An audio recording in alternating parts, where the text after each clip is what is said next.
welcome to ET Energy World. I am Sudhir and we are at the India Energy Week and we are talking to none other than Mr. Bhaskar Jyoti Phukan. He's the MD of NRL. A very, very warm welcome to you on our platform, sir. Thank you. I'm glad that you have invited me for a discussion. Yeah. Sir, let me begin this conversation by trying to understand from you. First of all, we are at this event.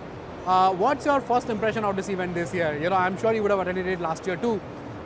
Is it in terms of the kind of discussion that are happening, the agenda, the topics, the speakers? Do you think there is a positive momentum building towards a larger constructive dialogue and debate about energy transition? So if you move around, only thing that you get convinced that India's story is being, magnified in this event, because it is actually India's story is true. That's why people are visiting again and again. If we had a IEW last year, this time we have even a bigger event. More people are participating. You see plethora of people coming here and trying to demonstrate their product and services. So therefore, India's story is fully on. Basically, India is a major hub of energy consumption. So therefore, there are many players which are coming and trying to participate in this transition journey. Yes. Okay.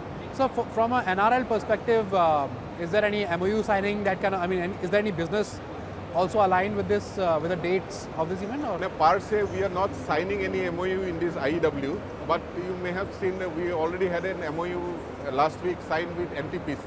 That is for building a second biorefinery in Bongaigaon. So they are trying to build a biorefinery. They wanted us as a partner because we had already almost completed a biorefinery at Numaligarh. That is for conversion of bamboo into ethanol. So we are also very much part of the bioethanol story in India. So we are the first to convert bamboo into ethanol. Along with that, other products will also come. They actually liked our model and there are abundance of bamboo availability. They also wanted to green their fuel portfolio. What remains after the extraction of ethanol from bamboo is the lignin portion. They are trying to put it in the boiler so that they get some green credit for that. Yes. So this is interesting. What will be the capacity of this project? We will be producing something around 50,000 metric ton of ethanol per year. For that, we will be consuming around 300,000 metric ton of bamboo. Would this be the largest in India so far? Yes, actually it is also largest in the world actually. And this is tried for the first time in the world to convert bamboo into ethanol. It's not done outside in other countries? I have not heard any operating reference of that actually. Yes. So what is the kind of investment that you think will go in this project and the time frame involved? See, actually we took a little bit longer than expected because this is the first time commercialization which is happening. We were fraught with engineering challenges and the 2 bouts of COVID that we had did not also help in the whole process. That's why our project got a little bit stretched out. And in terms of money, we are investing around 4,200 crore. It's a very major project. And the whole benefit is that the raw material will be sourced from the farmers. And we are actually pumping in almost 200 crore annually in the name of sourcing bamboo, be it the grower, be it the chipper. We are actually chipping the bamboo in the villages, not centrally. And also in the transportation of bamboo, some amount has to be given. So if you put all these things together, to produce 50 KTPA of bamboo, you have to spend 200 crore in the raw material of sourcing bamboo. Fortunately, apart from ethanol, we will also be producing something called furfural, which is a very good chemical, and we will produce around 18 TMT of those and 11 TMT of acetic acid, which is again a green acetic acid. So these are a very high value product, apart from producing its own power. So we will not be dependent on power for sourcing, and what is left out of the bamboo again will go to a boiler, we will produce steam and power from there. Okay. So there's a lot of volatility in the global energy market currently, right? I want to understand from you, what is the kind of impact that volatility typically has, through cooler prices of course, on a refinery like Numaligarh? The Indian pricing environment is such that we actually work on a trade parity pricing. When we hand over to a marketing company, basically it is a trade parity, is a combination of export and import parity pricing. Therefore, if the international prices goes up, the refineries get that kind of money. And generally you see there is always a margin between the product and the crude. Yeah. So whatever is internationally available generally should be also available to Indian market. Of course, last year there was a very large exception because the prices were escalating very high, refinery margins were abnormally high. So a decision was taken to part with some of the margin to the oil marketing companies. To that extent, we had to dish out some money, but we were very viable. So we were largely not impacted by the volatility, mostly the upward volatility. But typically when the prices come down, what we have seen statistically, the margins also tend to come down. That is where we have to tighten our belt as far as our expenditures are concerned. Generally, over a period of time, Indian refiners as a whole, including NRL, has become more and more efficient.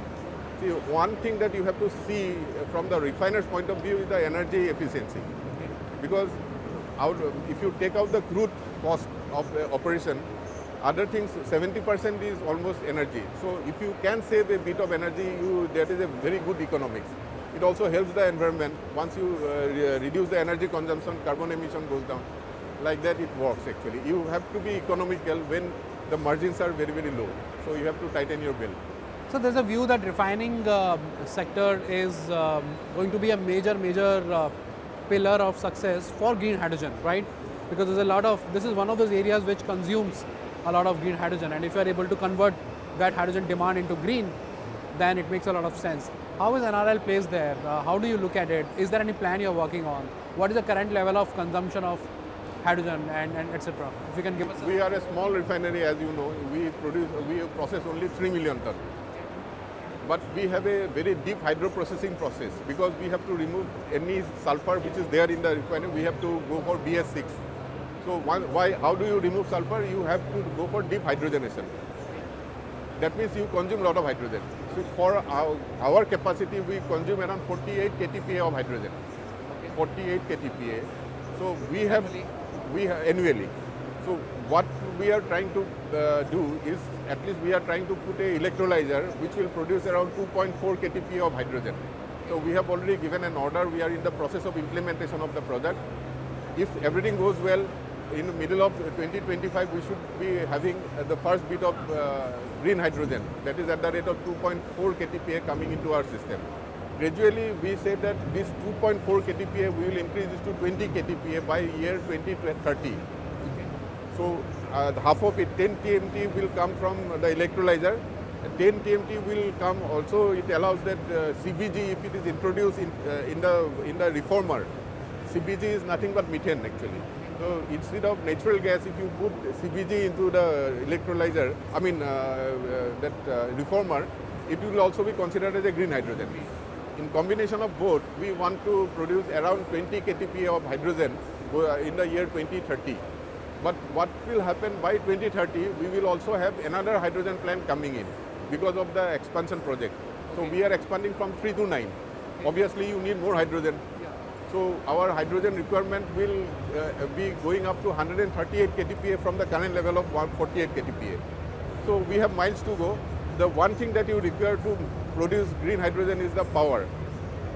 See, if you want to convert entire grey hydrogen into green hydrogen at Numaligarh, you would require in excess of 700 megawatt of power. In the state of Assam, the peak demand is 2,300 megawatt of power. So you are talking in one particular place, you are consuming that much of hydrogen. But coming to your first point, refiners are the base, they can provide the base load of green hydrogen. And they can be a support system for the producers of electrolyzers. So there are a large amount of hydrogen which gets consumed in refinery, like fertilizer, also another place where actually hydrogen is produced. So definitely these are the two industries which have a mandate to gradually switch over to green hydrogen. So next year you'll have to start making allocations from funding point of view for these projects, right? Not just for the existing operations, but also for expansion.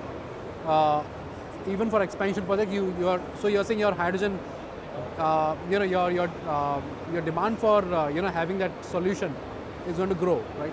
So how will you? What is the kind of investment requirement that you see over the next few years? Have you worked that out? Where do you see that money coming from? We have already announced that by 2030 we will be net zero. When you talk about net zero, you are talking about multiple things. You are talking about green hydrogen, you are talking about carbon capture. So those will require investment. So we are acutely aware of that. See, and then parallelly what we are expecting that we will also diversify our portfolio of products. We will go into more and more chemical and petchem. So everything will need a funding. So maybe next year, sometimes in 2025 end, we will go for an IPO. That is there in mind.